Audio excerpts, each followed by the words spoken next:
Bismillahirrahmanirrahim. Assalamualaikum warahmatullahi wabarakatuh.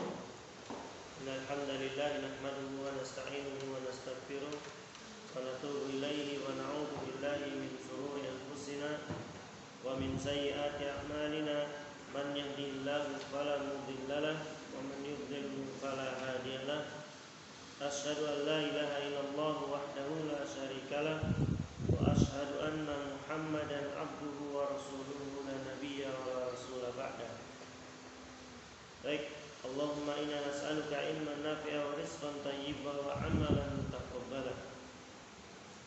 Allahumma anfa'na bima 'allamtana wa 'allimna ma yanfa'una wa zidna ilma. Baik anak-anakku yang semoga Allah Subhanahu wa taala muliakan. Hari ini insyaallah kita murojaah ya tentang hak-hak. Ya, kita hak sama muslim sudah, terakhir hak di jalan sudah.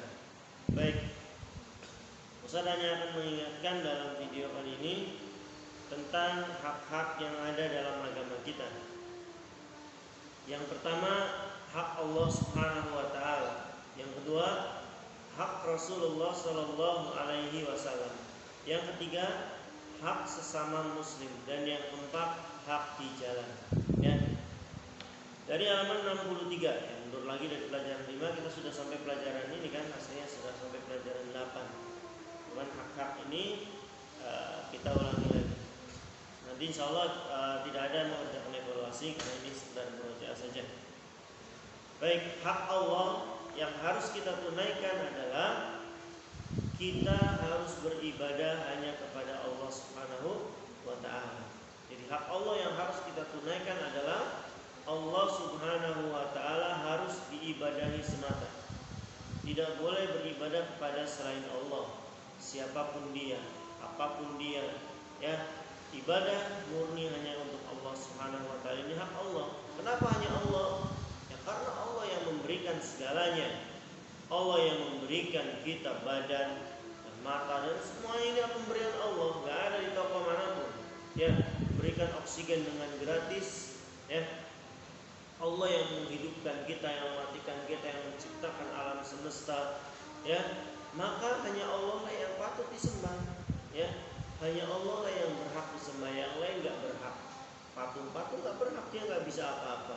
Manusia juga enggak berhak, dia enggak bisa menghidupkan, enggak bisa mematikan, ya.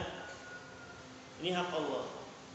Lalu hak Rasulullah sallallahu alaihi wasallam, ya. Kayak tadi sebelum hak Rasulullah, hak Allah kalau sudah bisa dipenuhi oleh kita, Allah berjanji akan memberikan hak kita. Hak kita adalah Allah tidak akan mengazab sedikit pun kita.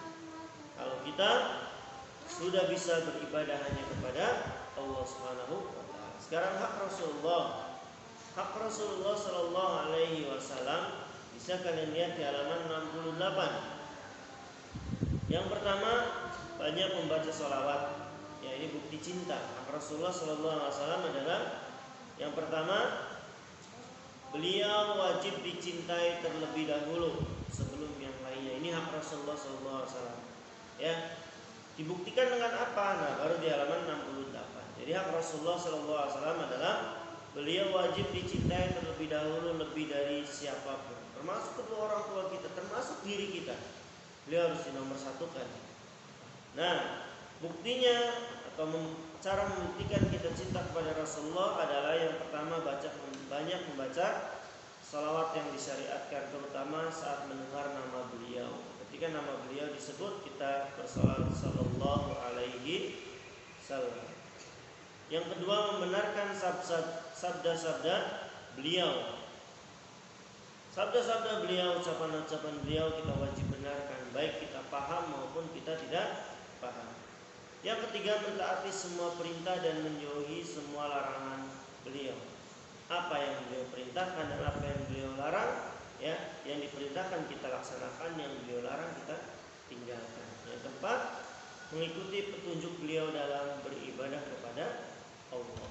Ya, ini hak Rasulullah sallallahu alaihi wasallam. Sekarang hak sesama muslim ada situn, ada 6. Yang pertama, jika bertemu dengan sama saudara muslim, maka ucapkan salam.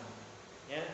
Yang kedua, jika saudara muslim kita meminta nasihat atau mengundang, secara urut aja di buku halaman 21, mengundang maka datang. Ya, tanpa uzur harus datang. Kalau ada uzur ya tinggal kasih tahu di WA, saya nggak bisa datang, kemukakan alasannya. Kalau memang alasannya itu layak kita utarakan. Kalau enggak ya cukup, maaf saya nggak bisa datang. Ya, misal alasannya sesuatu yang tidak boleh orang lain tahu, nggak apa-apa kita kasih tahu. Yang ketiga, jika ia minta nasihat maka nasihatilah. Yang keempat, jika ia bersin dan mengucapkan alhamdulillah maka doakan dia, ya, dengan ucapan yarhamu Allah. Yang kelima, jika ia sakit maka jenguklah. Yang keenam, jika ia meninggal dunia maka antarkan jenazahnya sampai kuburan. Itu hak sang muslim. Yang terakhir, hak di jalan. Hak di jalan itu apa? Ya, ada setidaknya di sini ada 1, 2, 3, 4, 5, ada 5. Yang pertama, ghaddul basar, ya, menundukkan pandangan pada lawan jenis, ya. Yang laki-laki ketika ada lawan jenis ya nggak boleh memandang yang bukan mahram, ya. Kalau yang mahram ya nggak apa-apa, orang tua kita, kakak kita, ya. Wakaful ada yang kedua, menyingkirkan gangguan. Yang ketiga, waraddus salam, menjawab salam. Yang keempat, wal amru bil ma'ruf. Apa itu al amru? Menyuruh orang berbuat yang baik. Ya, di jalan kita ada yang lagi waktunya azan dia masih mainan, kita ayo sholat, kita ajak. Wa nahyu anil munkar, dan melarang kemungkaran. Kalau ada sesuatu yang enggak baik, yang jelek, ya, di jalan kita singkirkan, ya, kulit pisang, batu, paku kita pinggirkan, ya. Baik, itu hak-hak yang ada dalam agama Islam, ya. Baik, itu saja, tidak ada evaluasi, ya, tidak ada mengerjakan tugas. Barakallahu fikum. Assalamualaikum warahmatullahi wabarakatuh.